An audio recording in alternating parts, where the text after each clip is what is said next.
जय हिंद दोस्तों इस वीडियो में आपको बताने वाला हूं ITI limited security guard online form 2020 के बारे में कि कैसे आपको ये फॉर्म फिलअप करना है। तो आप इस वीडियो को देखते रहिए, मैं आपको इसके बारे में पूरी जानकारी देने वाला हूं जिससे कि आप इस फॉर्म को बिना किसी मिस्टेक के भर पाओगे। तो चलिए दोस्तों शुरू करते हैं। दोस्तों मैं आपको बता दूं कि मैंने ऑलरेडी इसके एलिजिबिलिटी क्राइटेरिया के बारे में वीडियो बना दी है। अगर आपने वो नहीं देखी तो आप पहले वो देख लीजिए। उसको देखने के बाद आपको पूरी तरीके से मालूम हो जाएगा कि आप इसमें आवेदन करने के लिए एलिजिबल हो भी या फिर नहीं हो। अगर आप हो तो आप इस वीडियो को देखते रहिए।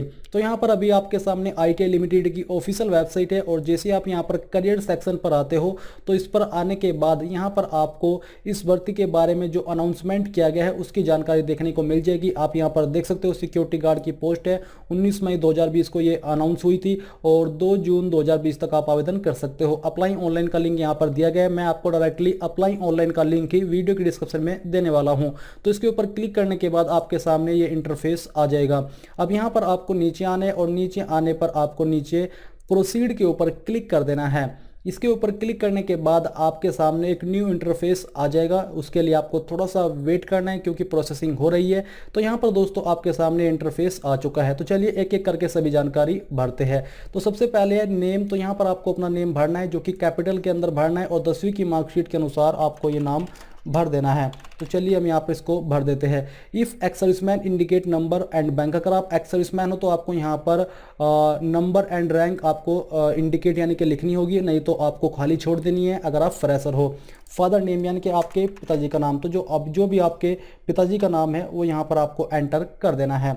ये करने के बाद आप सामने देखोगे वेदर फिजिकली हैंडीकैप्ड। तो अगर आप हैंडीकैप्ड हो आपको यहाँ पर चूज करना होगा। तो चलिए हम यहाँ पर इसके ऊपर क्लिक करते हैं और करने के बाद नो कर देते हैं क्योंकि हम नहीं हैं। जेंडर आपका जो भी है वो यहाँ से आपको चूज कर लेना है। रिलीजन आपका जो भी है वो यहाँ से आपको सिलेक्ट करना होगा। फिर आती है डेट ऑफ बर्थ। तो यहाँ से आपको कैलेंडर के ऊपर क्लिक करके अपनी डेट ऑफ बर्थ चूज करनी होगी। पहले आप यहाँ से अपना ईयर सेलेक्ट कीजिए। तो चलिए मैं यहाँ से ये सिलेक्ट कर लेता हूँ और उसके बाद आपको यहाँ से मंथ सेलेक्ट करना है और फिर डे सेलेक्ट कर लेना है। तो आपकी डेट ऑफ बर्थ आ जाएगी। ये करने के बाद आप यहाँ पर देखोगे relatives if any in ITI limited. अगर आपका कोई संबंधी आईटीआई लिमिटेड के अंदर है तो यस कीजिए, नहीं तो यहाँ पर आपको नो कर देना है। फिर आता है आपका age on date of advertisement year and month. तो यहाँ पर दोस्तों आपको जिस दिन इस डेट की इस एडवर्टाइजमेंट को प्रकाशित किया गया है उसके अनुसार आपका जो एज है वो कितने ईयर और कितने मंथ का होता है वो आपको यहाँ पर डालना होगा। तो इसके लिए दोस्तों आपको क्या करना है, आपको गूगल में जाना है और एज कैलकुलेटर यहाँ पर सर्च करना है और जो भी ऊपर की तरफ कैलकुलेटर आएगा ये आपको ओपन करना है। ओपन करने के बाद यहाँ पर आपके सामने इंटरफेस आ जाएगा कुछ इस तरह का।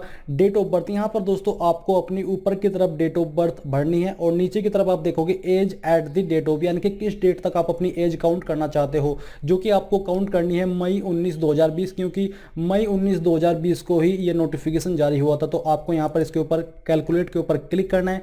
इसके ऊपर क्लिक करने के बाद यहाँ पर आपके सामने आपकी एज निकल करके आ जाएगी। तो इस डेट ऑफ बर्थ के अनुसार जो कि मैंने भरी है यहाँ पर 23 ईयर और 0 मंथ 17 दिन होते हैं। तो आपको इसी प्रकार से ये जानकारी यहाँ पर भर देनी है। तो यहाँ पर हम 23 ईयर फिलअप कर देते हैं और यहाँ पर हम 1 मंथ लिख देते हैं। आपको सेम तरीके से जानकारी भर देनी है। फिर यहाँ पर आप नीचे देखोगे indicate the category you belong to, यानी कि आपकी कास्ट कैटेगरी क्या है वो यहाँ से आपको चूज कर लेनी है। इसमें किसी भी कैटेगरी को आवेदन करने के लिए कोई भी फीस देने की आवश्यकता नहीं है। If belong to SC ST और OBC, तो यहाँ पर आपको अगर SC ST OBC से बिलोंग करते हो तो state and the sub caste का नंबर देना होगा या उसकी जानकारी आपको भरनी है। जैसे कि यहाँ से मैं चूज करके देखता हूँ OBC चूज करने पर भी सेम रहता है बट आपको उसकी जानकारी भरनी होगी। अगर आप SC ST और OBC नॉन क्रीमी लेयर से बिलोंग करते हो। स्टेट दी सबकास्ट, यानी कि आपको सबकास्ट यहाँ पर अपनी लिखनी होगी जो भी आपकी सबकास्ट है। फिर आती है लैंग्वेज। तो यहाँ पर आपकी जो मदर टंग यानी कि मातृभाषा है वो कौन सी है वो आपको यहाँ पर लिखनी होगी। तो चलिए हमारी हिंदी मातृभाषा है तो हिंदी यहाँ पर हम लिख देते हैं। हमें ये रीड करनी आती है तो यस कर देते हैं, लिखनी आती है तो यस कर देते हैं और बोलनी भी आती है तो यस कर देते हैं। इसके बाद अदर लैंग्वेज। तो अदर लैंग्वेज यहाँ पर हम इंग्लिश फिलअप कर देते हैं और इंग्लिश में अगर आपको इंग्लिश रीड करनी आती है तो यस कीजिए, लिखनी आती है तो यहाँ पर भी यस कीजिए और बोलनी आती है तो आपको यहाँ पर भी यस कर देना है। इसके अलावा अगर आपको कोई अतिरिक्त लैंग्वेज आती है जैसे कि स्टेट लैंग्वेज होती है मराठी, गुजराती या फिर कन्नड़, जो भी आपकी स्टेट लैंग्वेज है वो आपको तीसरी यहाँ पर मेंशन करनी है और इसके अकॉर्डिंग सेलेक्ट कर लेना है कि वो आपको बोलनी, लिखनी और पढ़नी आती है। तो फिर यहाँ पर आप नीचे आओगे तो देखोगे कॉन्टैक्ट इन्फॉर्मेशन। सबसे पहले आपको अपनी ईमेल आईडी यहाँ पर फिलअप कर देनी है। तो चलिए ये ईमेल आईडी हम यहाँ पर फिलअप कर देते हैं। इसको फिलअप करने के बाद आप सामने देखोगे मोबाइल नंबर, यहाँ पर आपको अपना मोबाइल नंबर एंटर करना होगा। कोरस्पोंडेंस एड्रेस यानी कि आपका प्रेजेंट एड्रेस, तो जो भी आपका प्रेजेंट एड्रेस है वो यहाँ पर आपको फिलअप कर देना है। ये करने के बाद आप नीचे देखोगे एकेडमिक क्वालिफिकेशन यानी कि आपकी शैक्षणिक योग्यता। तो सबसे पहले एसएससी मैट्रिकुलेशन यानी कि 10वीं। तो आपको यहाँ पर name of the institution and university, तो बेसिकली यहाँ पर आपको अपने कॉलेज का नाम एंटर करना होगा। तो चलिए हम यहाँ से ये एंटर कर देते हैं। फिर आता है month and year of passing, आपने किस मंथ एंड किस ईयर के अंदर पास कर ली थी। तो यहाँ पर हम 06/2012 लिख देते हैं। फिर आता है परसेंटेज ऑफ मार्क्स, आपकी परसेंटेज कितनी थी वो आपको यहाँ पर मेंशन करनी होगी। इसके बाद आता है एनसीसी, तो यहाँ पर दिया जा रहा है whether NCC B level certificate holder, क्या आप NCC B level certificate holder हो। अगर आप हो तो यस कीजिए, नहीं तो यहाँ पर आपको नो कर देना है। अगर आप यहाँ पर ऊपर यस करते हो तो आपको उसकी जानकारी भरनी है, जैसे कि फुल टाइम कोर्स अगर आपका है तो यस कीजिए, नहीं तो आपको यहाँ पर नो करना होगा। कोर्स डिटेल यहाँ पर आपको देनी होगी, जैसे कि कोर्स नेम आपको यहाँ पर मेंशन करना है, name of the institute and university यानी कि कहाँ से आपने किया उसका नाम आपको डालना है, ड्यूरेशन ऑफ द कोर्स कितने साल का आपका कोर्स था वो आपको यहाँ पर डालना है, जैसे कि 1, 2, 3 इस प्रकार से। Month and year of passing, आपने किस मंथ एंड किस ईयर के अंदर पास कर लिया था वो आपको यहाँ पर भरना है, और परसेंटेज ऑफ मार्क्स आपको यहाँ पर लिख देनी है। तो इस प्रकार से आपको यहाँ पर ये भरना होगा। मैं आपको यहाँ पर ये भी बता दूँ, जो आपने month and year of passing भरा था आप चाहे तो इस प्रकार से भी ये भर सकते हो। अब यहाँ पर दोस्तों आप नीचे आओगे तो देखोगे experience start with current employment, तो अगर आपके पास एक्सपीरियंस है और आप उसकी जानकारी यहाँ पर भरना चाह रहे हो तो आपको यहाँ पर वो भरना होगा। जैसे कि नेम ऑफ द कंपनी, तो आपको यहाँ पर कंपनी का नाम मेंशन करना है, जैसे कि मैं यहाँ पर एग्जांपल के रूप में कुछ भी भर देता हूँ। पोस्ट हेल्थ, किस पोस्ट पर आपने काम किया था वो आपको यहाँ पर मेंशन कर देना है। फिर यहाँ पर आपको देखने को मिलेगा टाइप ऑफ ऑर्गेनाइजेशन, आपका टाइप ऑफ ऑर्गेनाइजेशन क्या था वो आपको चूज कर लेना है, गवर्नमेंट या फिर जो भी है आपको वो यहाँ से सिलेक्ट करना होगा। फ्रॉम किस डेट से आपने वो वर्क ज्वाइन किया था वो डेट, मंथ, ईयर यहाँ पर आपको इसमें चूज करना होगा। जैसे कि हम यहाँ से सिलेक्ट कर लेते हैं आपका 2014, और ये इस प्रकार से आपको ये भरना होगा, और कब तक आपने किया था इसकी जानकारी भी आपको यहाँ पर सेम तरीके से भर देनी है। ये भरने के बाद पे स्केल और सैलरी आपको क्या मिलती थी पर मंथ वो आपको यहाँ पर मेंशन कर देना है। तो चलिए हम यहाँ पर ये भर देते हैं। जॉब डिस्क्रिप्शन यानी कि आपका जॉब का वर्क क्या था, उसका डिस्क्रिप्शन क्या था वो आप यहाँ पर चाहे तो थोड़ा सा बता सकते हो कि किस तरह का काम आप करते थे। अब दोस्तों ये जानकारी आपकी हो चुकी है। अगर इसके अलावा आप किसी और ऑर्गेनाइजेशन से यहाँ पर एक्सपीरियंस की जानकारी देना चाहते हो तो आप वो भी यहाँ पर दे सकते हैं। अब अगर यहाँ पर आपके पास कोई भी एक्सपीरियंस नहीं है तो यहाँ पर आपको दोस्तों उसकी जानकारी कैसे भरनी है या फिर इस ऑप्शन से आगे कैसे बढ़ना है। तो मैं आपको बता दूं कि अगर आपने कोई भी किसी भी तरह का वर्क किया है उसकी जानकारी यहाँ पर आपको डालनी है, क्योंकि एक्सपीरियंस का ऑप्शन यहाँ पर करंट एम्प्लॉयमेंट यानी कि जो भी आपका करंट एम्प्लॉयमेंट है उसकी जानकारी भी आपको भर देनी है, भले ही आपके पास कोई भी ऐसा एक्सपीरियंस नहीं है जो कि आपने सिक्योरिटी गार्ड से जुड़ा हुआ किया है। बेसिकली आपने जो भी वर्क किया है या फिर जो भी वर्क कर रहे हो आपको उसकी जानकारी भी भर देनी है। ऐसा नहीं है कि आपको किसी एक सेपरेट या फिर कोई ऐसी कंपनी होनी चाहिए जिसमें कि इनको एग्जैक्ट एक्सपीरियंस इससे चाहिए। आपके पास चाहे किसी भी डिपार्टमेंट का किसी भी पोस्ट पर एक्सपीरियंस है वो आपको यहाँ पर भर देना है। फिर आता है are you employed in government PSU, government के आप हो तो यहाँ पर आपको यस करना है, नहीं तो आपको नो कर देना है। और नो करने के बाद आप नीचे देखोगे document upload your photo dimension should be 300x350, photo format should be JPG यानी कि आपका जेपीजी का फॉर्मेट रहना चाहिए। तो आपको चूज फाइल के ऊपर क्लिक करना है और जहां पर भी आपका फोटो है वो आपको अपलोड करना होगा। तो चलिए मैं यहाँ पर एक रैंडम इमेज आपको अपलोड करके दिखाता हूँ। आपको अपनी गैलरी के अंदर जाना है जहाँ पर भी आपकी पिक्चर है और आपको वहाँ जाने के बाद अपना इमेज सेलेक्ट कर लेना है। तो चलिए मैं यहाँ से इस इमेज को सिलेक्ट कर लेता हूँ और ओपन कर देता हूँ। ओपन करने के बाद आपका यहाँ पर नेम आ जाएगा। इसके बाद आपको अपलोड के ऊपर क्लिक करना है। इसके ऊपर क्लिक करने के बाद यहाँ पर आपको आएगा कि आपका साइज़ एग्जैक्टली इसी में होना चाहिए, तभी आपका फ़ोटो अपलोड हो पाएगा। तो मैं अभी इस साइज़ में इसको करके अपलोड करता हूँ फ़ोटो। इसके बाद आपको क्या करना है, जो भी सिक्योरिटी कोड यहाँ पर दिया जा रहा है सिक्योरिटी कोड आपको यहाँ पर एंटर करना है और एंटर करने के बाद नीचे आपको यहाँ पर राइट क्लिक करना है और फिर जितनी भी जानकारी आपने यहाँ पर अभी तक भरी है इन सभी जानकारी को आपको एक बार कंफर्म कर लेना है और नीचे आकर के अप्लाई के ऊपर क्लिक कर देना है। अप्लाई के ऊपर क्लिक करने के बाद आपके सामने यहाँ पर कुछ इस तरह का इंटरफेस आ जाएगा। एप्लीकेशन प्रिंट, यहाँ पर आपका नाम, आपकी ईमेल आईडी और फोन नंबर है। ये जो email ID and phone number है इसी के माध्यम से आप दोबारा इसमें लॉगिन कर सकते हो, इसलिए जानकारी आपको पास अपने सेव रखनी है।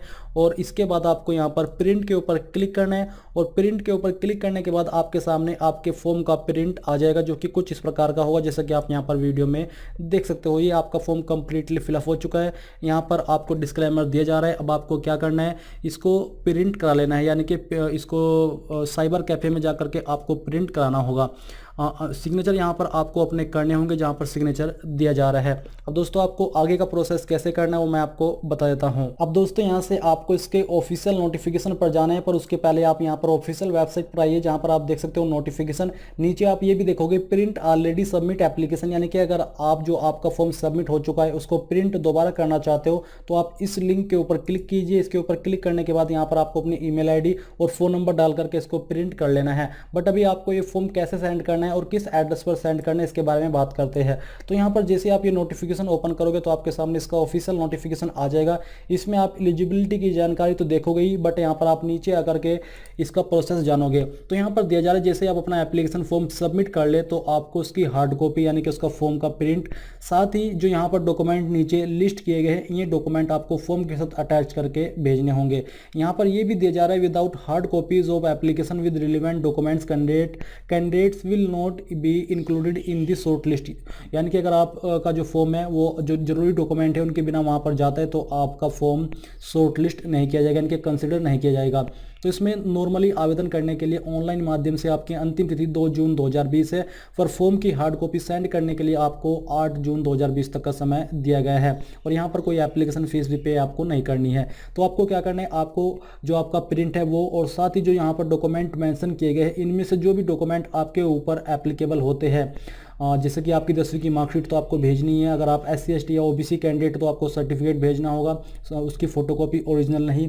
OBC हो तो आपको उसका सर्टिफिकेट भेजना होगा। साथ ही अगर आप एक्स सर्विसमैन या फिर पर्सनल कैटेगरी कैंडिडेट हो तो आपको उसकी फोटोकॉपी अटैच करनी होगी। इसके अलावा in case of candidate from government, quasi government, अगर आप इनसे हो तो आपको नॉन ऑब्जेक्शन लेटर यानी कि NOC का जो सर्टिफिकेट होता है वो आपको इसके साथ अटैच करना होगा। साथ ही candidates are request to check their eligibility criteria with regard to age. तो बेसिकली आपको ये डॉक्यूमेंट इनमें से जो भी आपके ऊपर लागू होते हैं वो आपको अटैच करने हैं। अगर आप फ्रेशर कैंडिडेट तो आपको सिर्फ यहाँ पर 10वीं की मार्कशीट, और अगर आप OBC SC ST कैंडिडेट तो आपको एक ये सर्टिफिकेट, अन्यथा आपको सिर्फ 10वीं की मार्कशीट ही भेजनी है और ये आपको इस एड्रेस के ऊपर भेज देनी है, जो कि एड्रेस आपको यहाँ पर मेंशन है, जो कि आप किसी भी माध्यम से भेज सकते हो, स्पीड पोस्ट या फिर कोरियर या इसके अलावा जो भी आपको अच्छा लगता है, जिस माध्यम से आपको लगता है कि जल्दी पहुंच जाएगा। बेसिकली अभी सेवाएं बंद है, बट फिर भी क्या करें, इन्होंने यहाँ पर ये प्रोसेस बताया तो आपको भेजना तो होगा ही। तो दोस्तों इस प्रकार से आप ITI limited security guard online form 2020 को भर पाओगे। आई होप ये जानकारी आपको पसंद आई होगी। अगर आई है तो प्लीज़ इस वीडियो को लाइक, शेयर और साथ ही साथ आपके अपने यूट्यूब चैनल ज्ञानदेव होस्ट को सब्सक्राइब कर ले और सब्सक्राइब करने के बाद बेल के आइकन को दबा दे ताकि आपको आगे आने वाली वीडियोज़ के नोटिफिकेशन सबसे पहले मिल पाए। जय हिंद दोस्तों।